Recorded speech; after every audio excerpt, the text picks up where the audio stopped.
Junagadh C division પોલીસે શરીર સંબંધી, મિલકત સંબંધી તથા પ્રોહિબિશન બુટલેગરો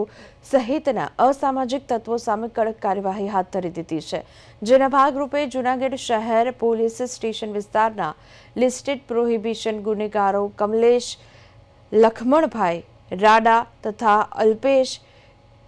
કોડિયાતર પોતાના રહેણાંક વિસ્તારમાં ગેરકાયદેસર વીજળી જોડાણ કરી પાવર ચોરી કરતા હતા તેવી બાતમીના આધારે પોલીસે પીજીવીસીએલના અધિકારીઓ સાથે સંકલન સાધી તપાસ કરતા ગેરકાયદેસર વીજ જોડાણ ઝડપી પાડ્યું હતું અને તે દૂર કરી 1,32,612નો દંડ ફટકારવામાં આવ્યો છે। સાથે જ આ દરમિયાન અસામાજિક તત્વોને પોલીસ સ્ટેશને બોલાવી તેમની હાલની પ્રવૃત્તિ, આવકના સ્ત્રોત તથા મિલકત સંબંધિત દસ્તાવેજો અને પુરાવા ચકાસીને કોઈપણ ગેરકાયદેસર પ્રવૃત્તિ ન કરવા કડક સૂચનાઓ આપવામાં આવી છે।